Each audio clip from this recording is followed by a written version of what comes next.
If you're at all like me, these last few days before the release of Final Fantasy XIV Endwalker have been filled with you watching and rewatching trailers and devlogs and, the live letters, just trying to get whatever little fix you can before the expansion inevitably releases. And since I'm not an influencer or a journalist or anything fancy, I didn't get to get my fix in the media tour. So I have been filling that need in other ways, namely looking at the launch trailer way too much and trying to go frame by frame looking for all of the little secrets that they didn't mean to leave in there, or they did mean to leave in there and are just kind of like, even more teaser than just the trailer itself. So, I kind of compiled what I thought was interesting from the trailer into a video, which is this, and just thought it would be interesting to present that for people to look at and see what they think. There'll be chapters on this video if you just want to quickly skim through for what you're looking for. It'll be pretty cool, and at the end I can throw together some weird prediction of what I think the story is going to do. It'll be pretty quick, but that could be interesting. So sit back or stand back, whatever's most comfortable, lay back if you want, and just kind of strap in for this weird video thing. A quick disclaimer, I'll be addressing spoilers from all points throughout Final Fantasy XIV's main scenario quest, and some of the side content as well. So if you're not caught up, or you just don't want to have anything spoiled, then this probably isn't the video for you. If you want to come back later, that's totally fine, but for the time being, I'd recommend probably clicking off this video. Oh, and I'll also be talking about some of the stuff from the media tour, so warning on that as well. Alright, so starting with something not super plot relevant, but kind of cool. During the beginning of the launch trailer, we can actually see Momozigo and Milala from the Samurai and Rogue quest lines, respectively. They're just kind of talking to each other. I don't really think this is going to be relevant to the actual story itself, but it is kind of cool to see the job quests NPCs doing stuff in the world, especially since job quests aren't going to be a thing going forward. So that's kind of nice. Next, I wanted to kind of address the dialogue lines by Emet Selch. While it is cool to hear from him, and Yoshi P and the dev team have talked about him being a narrator, I think he's going to have a kind of bigger role in this, and I mentioned that specifically because his dialogue lines have all been spliced together. It's kind of weird sounding when you listen to them closely. They just don't really line up all that well in terms of intonation and just kind of subject matter, especially the line about love leads to loss, I believe it is. It's incredibly different than the line that comes before it. That which lives is destined to die. Love leads to loss. Next, I wanted to point out the fact that the Ancients in all of the Amarot scenes from Endwalker don't have their hoods up. In the dungeon, and when we see them kind of milling about, when we first visit Amarot and Shadowbringers, they all have their hoods and masks on, and they have this kind of glowing effect coming from inside their hoods. But here, when we see Amarot's destruction from these new cutscenes, they'd all have their hoods down, and it's probably because this is some kind of flashback from the Lady of Light, her perspective, or perhaps it's some kind of reliving moment, but it's clearly not the same cutscenes from last expansion. Next, I kind of wanted to mention Alphinaud's comments about the Garleans who are out in Garlemald. It's very clear that he expresses some kind of pity for their situation, and I'm assuming what he's referring to is the fact that despite them clearly not really wanting to be out here in this snowy wasteland, Garlemald is their home, and they're willing to fight for it no matter what that means. Kind of somber stuff. But it is interesting that his first response is, or maybe not his first response, but one of his responses is to express pity for the Garlean faction that's trying to fight Zenos and Fandaniel. Next, and this is actually kind of the main reason why I wanted to do this analysis, during the section where this new blue-haired Garlean guy is like, you know, first seen and getting angry and rushing towards members of the Alliance, we actually can see 4 characters we've seen in the past. Lucia seems to be the pretty obvious one. Her armor is pretty iconic at this point. But standing next to her is Maxima, who, you know, cool, we haven't seen him for a bit, and it's good to know that he is totally still on our side and probably serving as some sort of guide in the Garlean section. But even more exciting than that, behind Maxima we can actually see Sadu from the Detharal tribe, and over to the left by the Limson soldier we can actually see Cyrena from the Mole tribe, which is like pretty wild because we haven't seen them since Stormblood, I believe, and it seems like they're going to be more involved in the actual like conflict in Garlemald, probably some kind of world conflict where all of our allies from across the globe all meet up and go and attack Garlemald to try and stop the Telophoroi from literally ending the world. This next kind of thing seems to be our like MacGuffin for the expansion. We have this like weird white glowing flower that it sounds like the Lady of Light is going to give us. It reminds me a bit of the spirit vessels from the Zelda series, ironically, especially since she says it's like the proof of our conviction. I'm going to guess that this thing will like fill with light as we continue to progress through the expansion and will serve as a kind of measure of our growth leading up to the end of the expansion. That is just kind of a cool thing that will later be used to solve some kind of plot point, but it's clearly going to be plot specific and very important. We'll just have to wait and see what exactly it's used for. Additionally, it is interesting that some of her dialogue lines throughout the trailer, and especially with the flower, seem to also be spliced together like Emet's, so we can probably guess that there's going to be multiple interactions with her besides just the one we see on the boat and then where we get the flower. It seems kind of like she's going to fill Emet's role from Shadowbringers of just being the kind of ominous, spooky figure following us around, giving us more lore and, advancing the plot a bit. So we'll probably see quite a bit of her throughout the expansion. While we only get to see it for a second in the trailer, we get kind of a look at the fight with the Magus sisters. If you've taken a look at any of the media tour content, especially, there's a ton of uploads of the first dungeon, the Tower of Zot. You actually could get a pretty good look at the fight itself. It appears to be a pretty, I wouldn't say faithful, but it follows in the spirit of Final Fantasy IV's Magus sister fight with all of the, bounce spell shields and all that annoyance.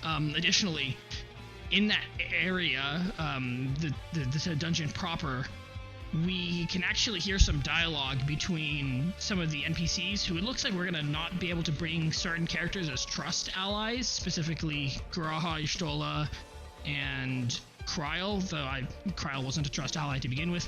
And I think also Urianger, they seem to be kind of preoccupied protecting the Arcasodra tribe members who have been captured in the Tower of Zot.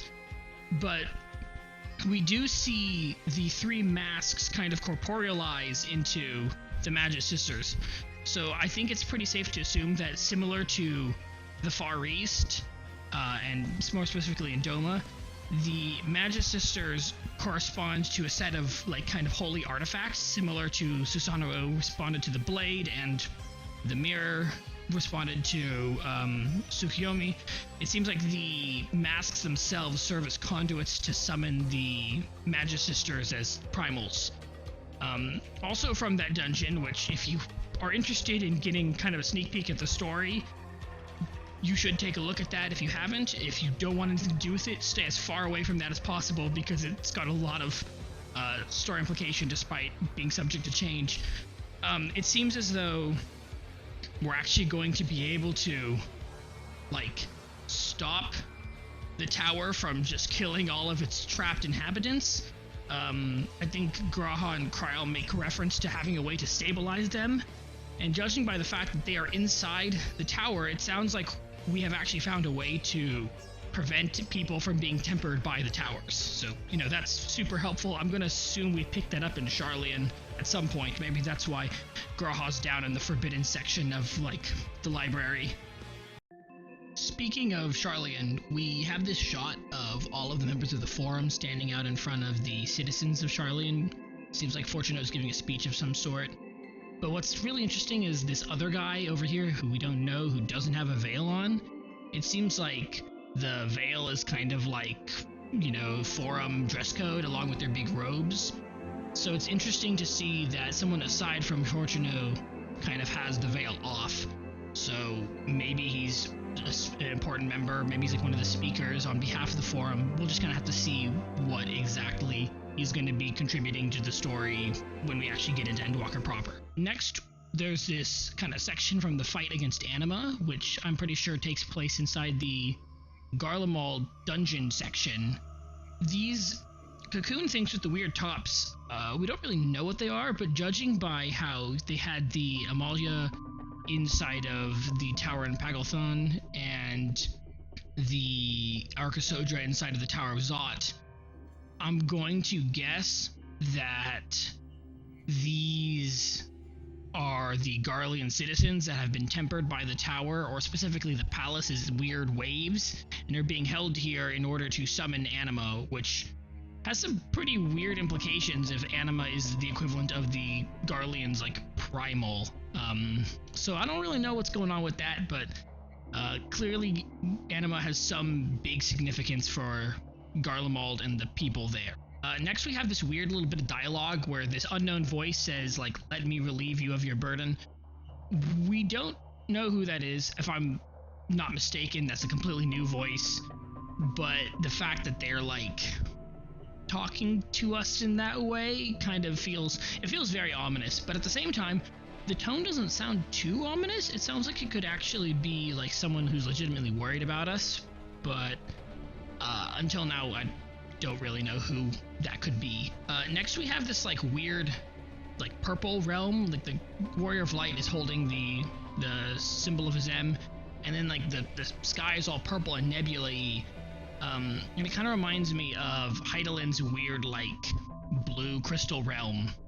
So maybe there's some kind of connection and this is Zodiark's crystal realm, or maybe it's a lot more sinister and we're in some destroyed world or something. But if we've got the Stone of Zenos out, clearly we're in over our heads and we need a little bit of backup.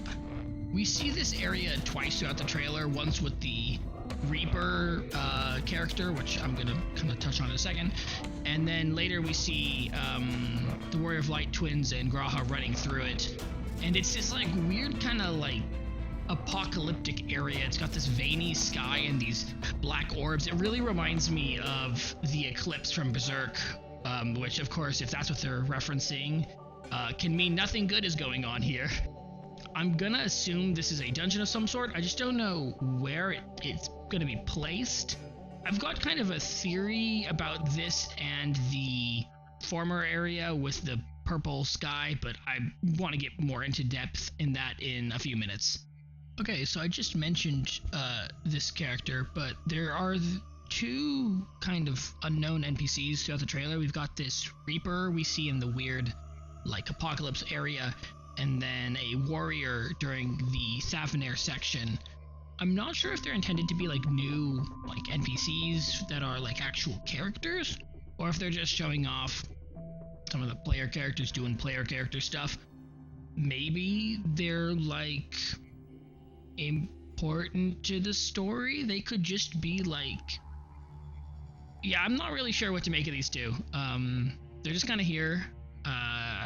They're cool, doing some cool attack stuff, but it's kind of unknown whether or not they're gonna be actually relevant or important to the plot itself.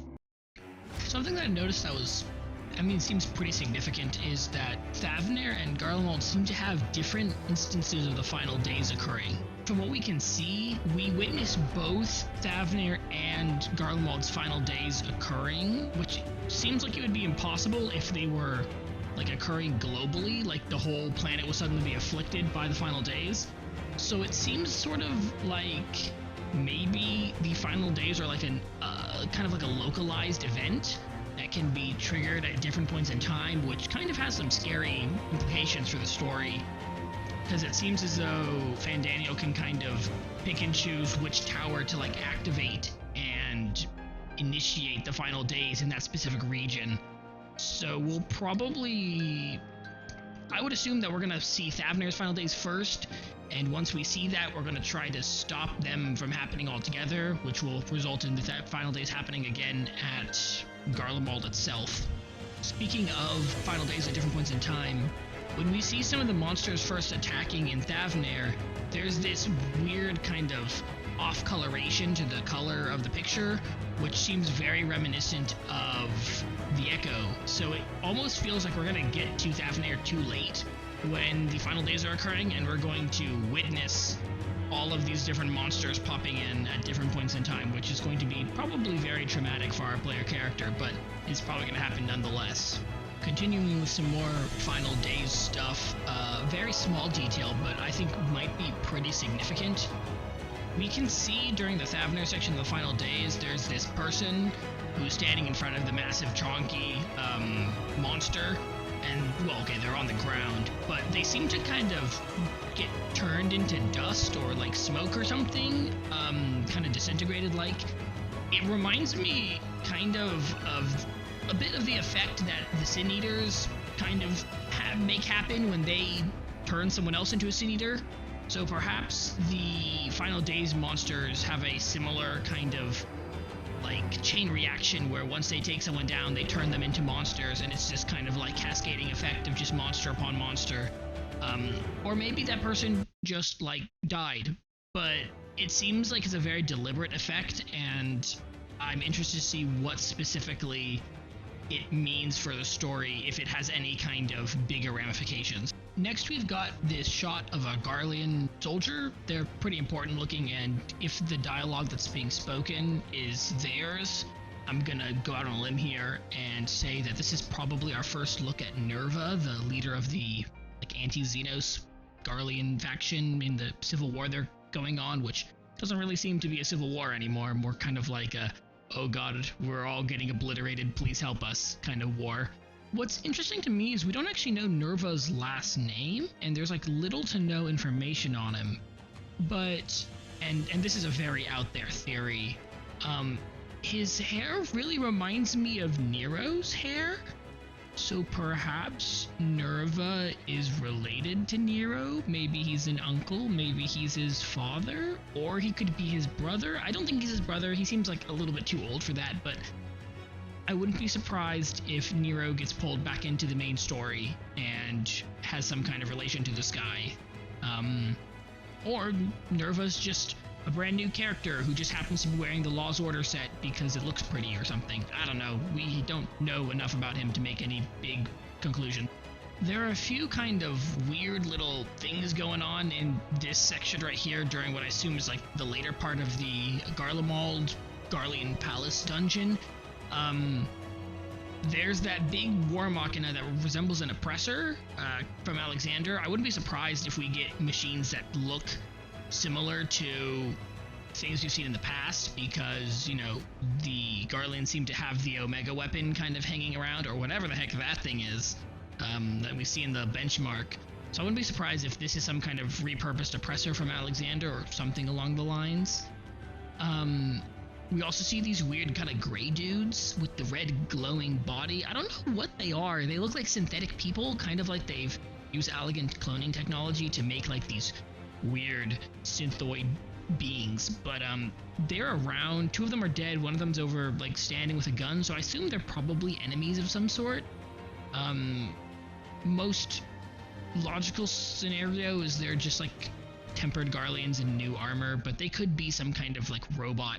And then finally we see this weird kind of floating drone thing. The colors remind me of the Ironworks or Sharlayan technology, so I assume it's going to be like an ally. Maybe it's like the teleporter for the dungeon. Like as we progress, that's what we're going to be teleporting with, but you know, it doesn't seem like it's an enemy. It just kind of floating there. There's this little bit of Alice dialogue talking about, are we so powerless kind of deal. It sounds like our attempt to defend Thavnair is going to be an utter failure, and we're going to be forced to withdraw, which is going to be kind of humiliating and also really distressing. But it also signifies that we are not nearly as powerful enough to deal with the final days as we might have hoped, which, makes our prospects of stopping all of this really grim, and I'm not really sure if we're failing right off the bat in such a colossal manner. I don't really know what we're going to be able to do to really turn this around with the amount of time we have left. This next environment seems kind of like a super big deal. It's this weird crystal road, kind of reminiscent of the Crystal World from 9, but again, this expansion is all about 4, so probably not meant to be that many parallels. But regardless, we see this early in the trailer. It looks like there's people running on it, so it might be a dungeon, and then we see later the whole group getting ready to walk along it. And this black rock resembles that purple nebulous space I mentioned earlier, so perhaps this is all part of one big dungeon.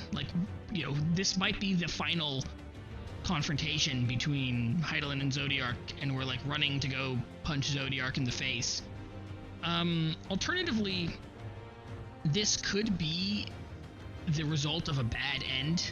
The world is destroyed and all that's left is this dark abyss or crystal abyss. It resembles Hydaelyn's area significantly, but everyone else is here, and we haven't seen something like that since the Voice of the Mother decided to tell Ardbert off. So probably not the best that this is a dungeon itself, and how expansive it looks really feels like something has gone wrong with Hydaelyn. So money's on a dungeon, probably not a good outcome. This is probably a very desperate sort of circumstance, and we'll just have to see how bad things have gotten by this point. This is the other big thing that I wanted to talk about. There's this boss right here with the weird whispers and the staff in this black room, and judging by the purple gate, it's a dungeon boss of some sort, but given the architecture on the floor, it doesn't really match any other dungeons I can think of save one, and that is that weird dungeon with the glowy gates that we see a little bit of during the live letter and during the dungeon crawl trailer. I don't know if... okay, I have a theory of where this is, and I could be completely off base, but I think this is actually inside that building on Mare Lamentorum on the moon, and this serves as some kind of storage area for all of the life that was on Hydaelyn before the final days occurred. So we could be kind of going in here to collect something to deal with Fandaniel, or our big sealed up weird creature, which I think everyone's kind of assuming is Zodiark. Feels significant enough to be Zodiark. But this dungeon specifically seems like it's going to be kind of almost like a zoo of old life forms, and this is its keeper, this big monster here. So I don't really know if it's based on anything. It could be, and I could just be not remembering, or its design could be so twisted that it doesn't resemble its original inspiration, but it seems like it's going to be a pretty big deal if this dungeon is on the moon. A quick note about Zenos, kind of disregard what he's doing. He's clearly monologuing, but his dialogue here talking about us fulfilling our role as a savior of the world seems to really call back to his short story from the Eorzean short story anthology. I don't remember what it's called. I've got a lot of problems with that whole thing, but it's not really for this video. But it really seems like this expansion is going to be leaning hard into his obsession with purpose and duty and having a role to play in the world. And I wouldn't be surprised if, in kind of a twist, Zenos ends up working with us towards the end of the expansion before sacrificing himself for the greater good or something. I'll go into that with my super fast story prediction, but yeah, I think that's going to be explored quite a bit more, which will be very welcome respite from the usual Zenos fare. We see these masks kind of floating around, similar to the Hades fight transition, and we also see ancients on the moon.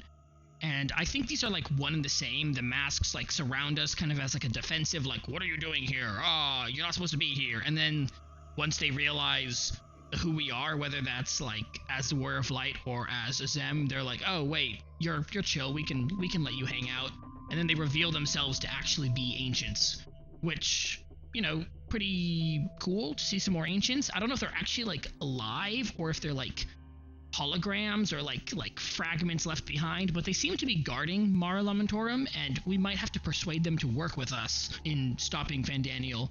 Though it is interesting to note that they have like that darkness kind of fog around their feet, which this could be where Emet finally re-enters the story, and where his dialogue comes from. Is these are again like his memories, or maybe they're the fragments left over of, you know, the rest of the Unsundered or something like that. But I'm gonna say that Emet probably shows up on the moon in some capacity, whether it's very fleeting or actually pretty substantive. But that's probably why we have these like ancients kind of floating around, is because they're leftovers from, not really leftovers, but they're people left behind from the whole Hydaelyn Zodiark summoning extravaganza that took place in Amaroth's final days. These last few things are all like dialogue related. First we have Fandaniel not sounding at all like Fandaniel, or at least what we've seen of him or heard of him specifically since his introduction in 5.3. He's talking about returning to the perfect world, or I think he says specifically perfect paradise they once had, which sounds a lot like what the Unsundered say, specifically Emet and Elidibus, about returning to how Amaroth used to be before, you know, the final days hit them. But it's really interesting because this is not at all what he's been talking about recently. He's been very adamant that he just wants to destroy everything because reasons. So it sounds kind of like he's been giving Zenos the runaround and also just straight up lying to us, which, you know, I'm not too opposed to. It's kind of cool that he's keeping his cards close to him.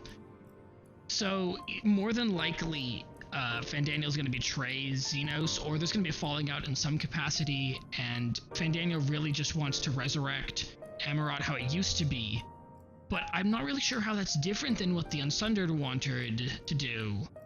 Maybe his goal is to kill both Hydaelyn and Zodiark and completely remove them from the equation. Maybe his idea is to just destroy the idea of primals altogether, because they are this like corruption or corrupting force that's destroying the planet. But I'm not really certain what's going to be his real motivation, aside from bringing back the world as it once was, and how that's different than what, you know, all the other Ascians to this point have wanted.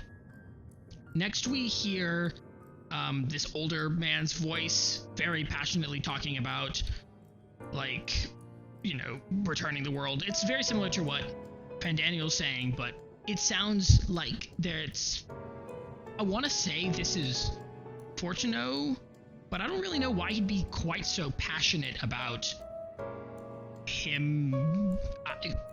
He's kind of a stick in the mud, so I don't really know why he's getting this worked up about, you know, saving the world. So maybe we do get him to come around, or perhaps this is somebody else and I'm just completely off base, and this is a different older man getting really excited about saving the world, or really passionate about it. But clearly they're not wanting to allow the world to come to an end.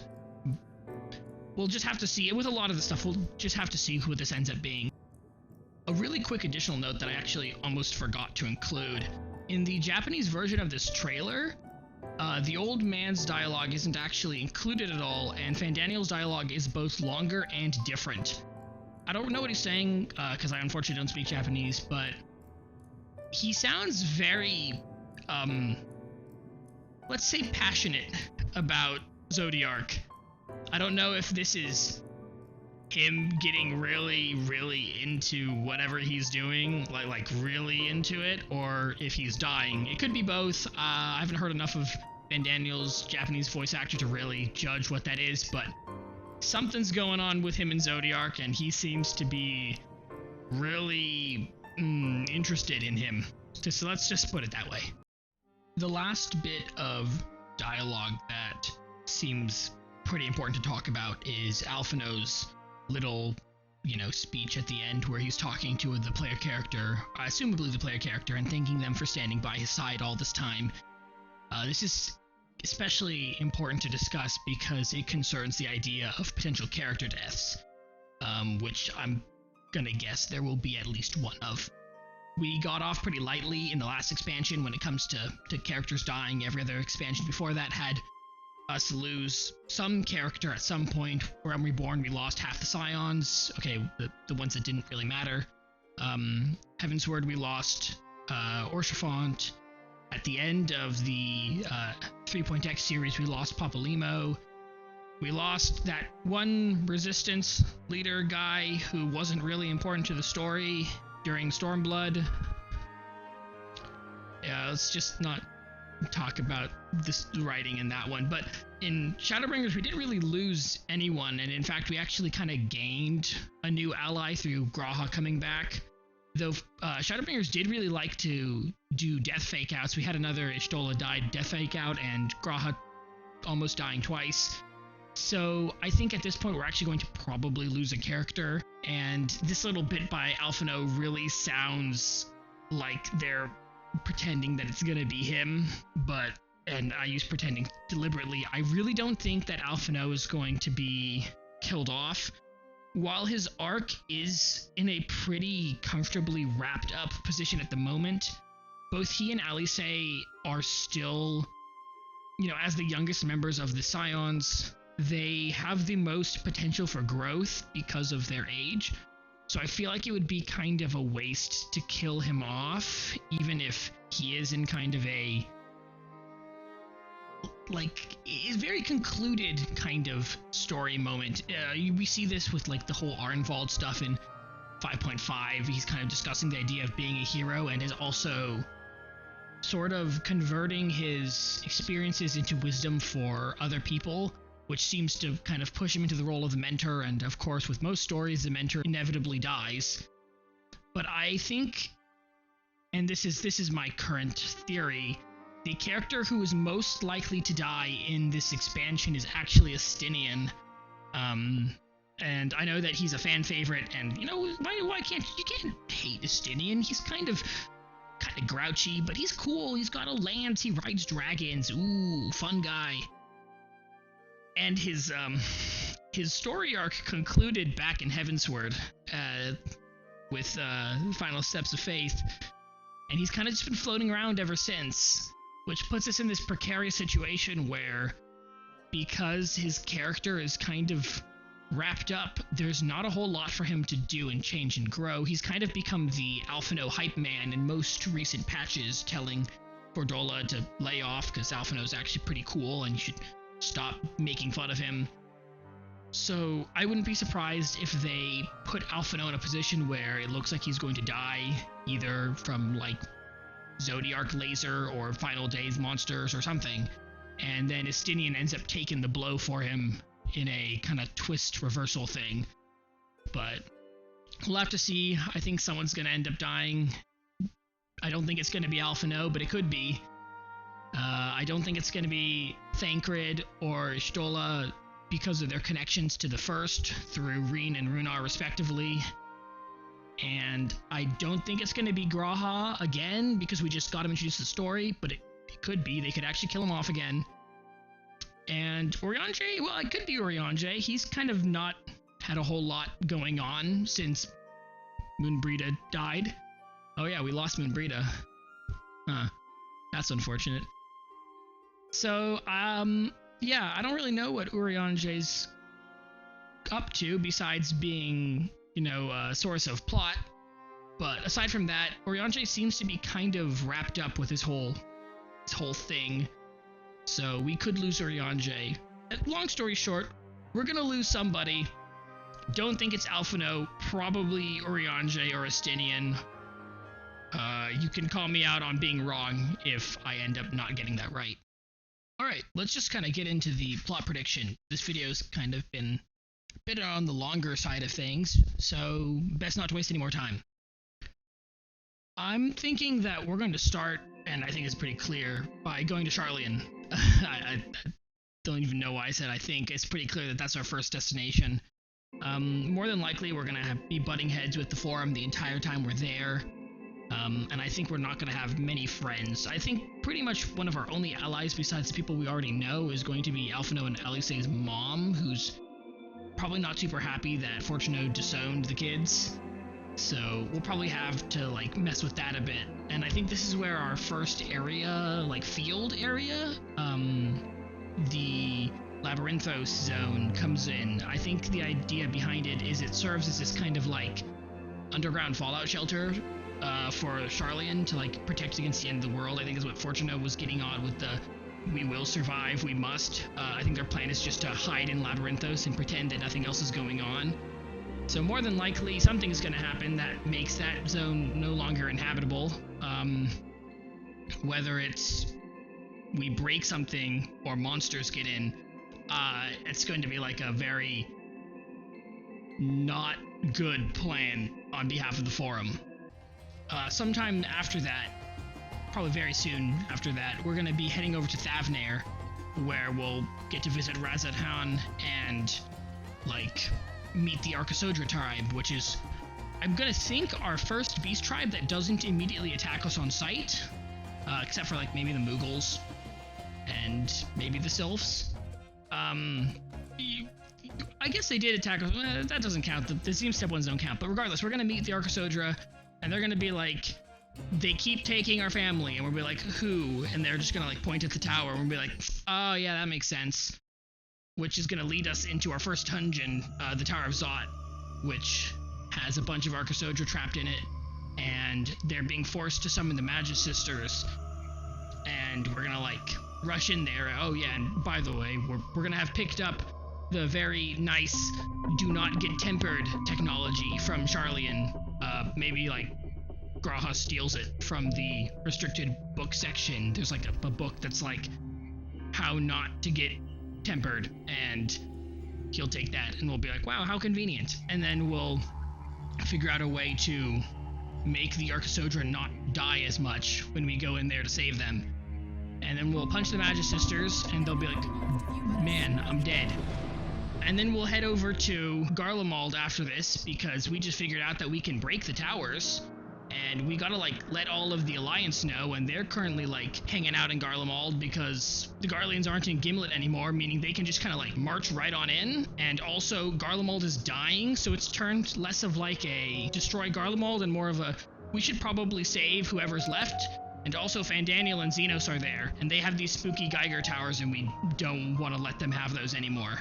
So we'll, like, let everyone know that, like, this is how you don't get tempered going into the towers. This is how you save the people who are in the towers. And everyone will be like, oh, well, that's convenient. We should probably, like, save the people in the towers. And we'll be like, that's a fantastic plan. And then Nerva's Garlean faction will show up and be like, hey, I don't like you guys because reasons. And we'll be like, do we have to fight? And they'll be like, yeah, a little bit. And we'll, like, hit each other, like, once or twice. And then they'll all be like, well, that wasn't productive. Maybe we should work together and punch Zenos. And then we'll be like, well, we can't do that right now because the apocalypse just started in Thavnair and we've got to go. So the apocalypse just started in Thavnair because the towers are, like, remote activated, and Fandaniel saw us, like, milling about down there getting more friends and said, can't be having that now, can we? And now we have to go back to Thavnair, and we show up and the apocalypse is already happening, and we have that, like, echo vision where we see the apocalypse start happening, and everyone's like, okay, so this is not the time for that. And we're like, cool, so we still don't know how to turn this off. And then we'll go in and we'll punch some guys, and then Stinian will ride in on Vritra, and it'll be cool. And we'll have our second dungeon, which is the Thavnair dungeon, which will be, like, all across Thavnair, which is also on fire. And there's, like, the like, mangrove forest thing we see from the launch trailer, and then there's the big statue with the two heads we see in, like, a million different promotional materials.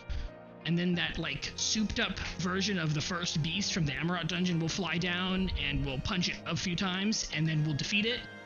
And we'll be like, wow, we're doing so great. And we'll look around and the entire island will be on fire, and there will be thousands of monsters. And we'll be like, all right, so we can't be here anymore. And then we'll leave. And it will be very unfortunate because despite our best efforts, we have abandoned all of these people to their fates. Or maybe not. maybe we'll save them. Probably not very easily going to be able to save them, but, needless to say, we do not win in Thavnair, and so we are forced to retreat. We'll head back to Garlemald because after that whole Thavnair fiasco, we really don't want to let some kind of catastrophe happen anywhere else in the world. So we'll show back up to Garlemald and we'll meet up with the Alliance in Nerva and be like, we gotta blow that tower up. And the people who have been in Garlemald will say, so those two have been looking at us from their really scary tower, and I think they're planning something. And everyone will be like, right, let's not let them do that. So we'll do some, military stuff and commandeer the train, and then we'll all pile into the train, and it'll be the start of the Palace Dungeon, and we'll just kind of, smash that thing into the basement, and all the Garlean soldiers will be like, wait a minute, you can't be in here. And then we'll punch literally every living thing and not living thing inside the dungeon in the face and run over to try and stop Zenos and Hydaelyn. And then Zenos will show up and be like, hey, check out this cool thing I found, and he'll sick the Omega weapon on us, and we'll be like, that's illegal. And we'll blow it up. And Zenos will be like, that's alright, I didn't want it to kill you anyways because I want to fight you.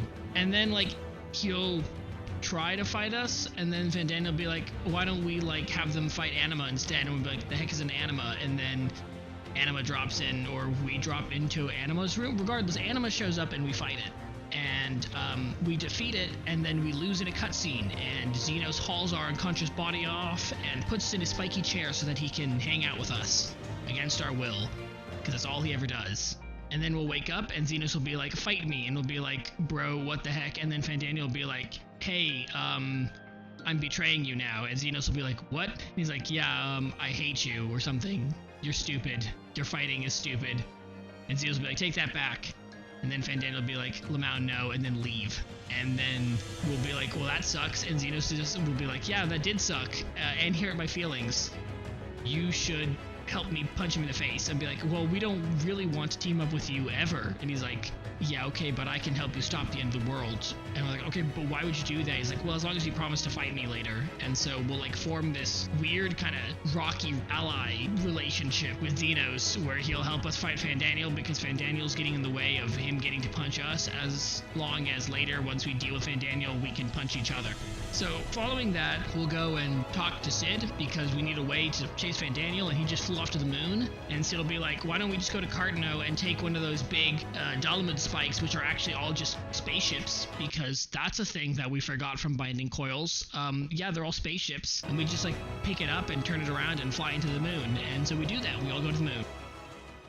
There'll probably be a bit more nuance to it, but I think that's kind of the rough gist of how we're getting to the moon is we take a Garlemald spike and we turn it around and fly into the moon. So we'll see where that goes. Once we're on the moon, we wander around for a bit, and we eventually run into the Loporits, and they're like, oh hey, welcome to the moon, we live here. And we'll be like, oh, that's kind of cool. Can you help us find some Ascians? And the Loporits will be like, sure, here's a quest line for you to do to earn our trust and also get all of the flight paths so that you can fly on the moon. And we'll be like, I should have seen this one coming. And once we do that, the Loporits will point us over to this big, crater or something where the building from the Mar Lamentorum concept art is. And once we get there, we'll have that moment where all of the Ascian faces, come out and they're like, what are you doing in our place? And we'll be like, we want to punch Hydaelyn. And they'll be like, oh, okay, well, that checks out. And then they'll reveal themselves and be like, we'll help you punch Hydaelyn. And why would you want to help us punch Hydaelyn? It's well, because he's over there talking to that weird, chained up thing that might possibly be Zodiark, the ancient evil god. And we'll be like, whoa, wait a minute, we can't be having that now. And we'll try to get to him, but we can't for some reason. And then we have to do the moon dungeon where we go down and we run around in those spiral towers, and then we fight that guy at the bottom who's like, raw, I'm a wizard. And then we punch him and he's like, oh, wow, okay, well, I didn't expect level 90 characters to show up. And then we'll go and meet up with Hydaelyn, and Hydaelyn will be like, yes, I wanted to save the world and return to how Emerald used to be all along. And be like, well, why didn't you say so from the get-go? He says, because plot reasons. And I don't really know where the story's gonna go after that.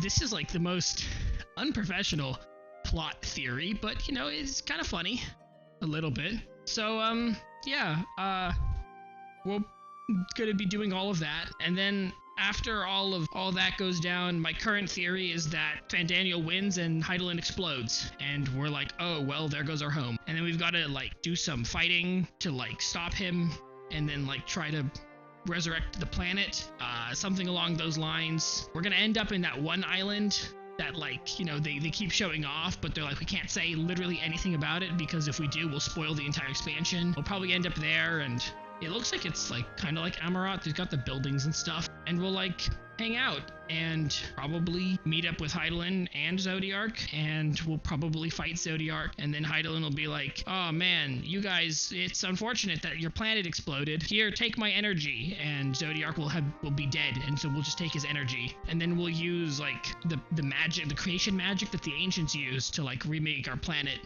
And Zenos will explode or something along the way. He'll like sacrifice himself for the greater good. Then the story is concluded. We saved the world multiple times, and now there's no more Ascians to worry about.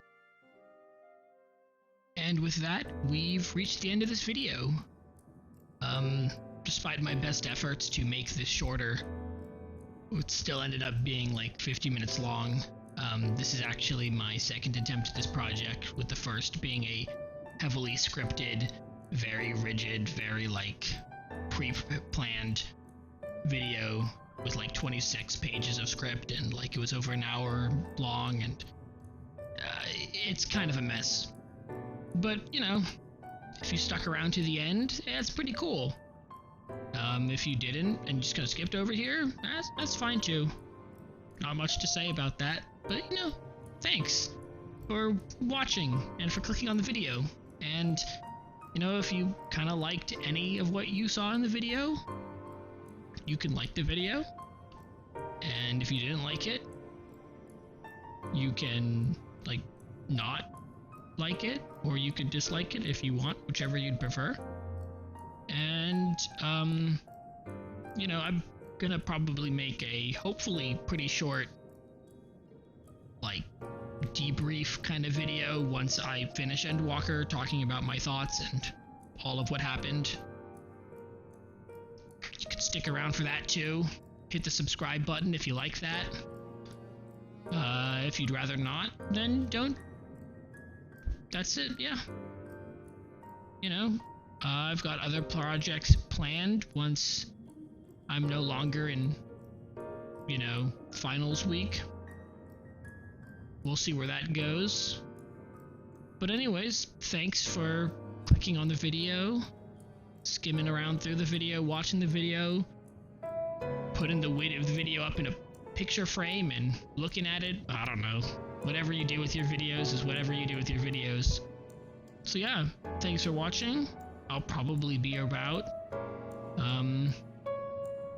If you're on Crystal DC, you might spot me running around. I won't tell you who I am, but I might be there. Yeah. Thanks for watching, and maybe I'll see you in another video, algorithm provided.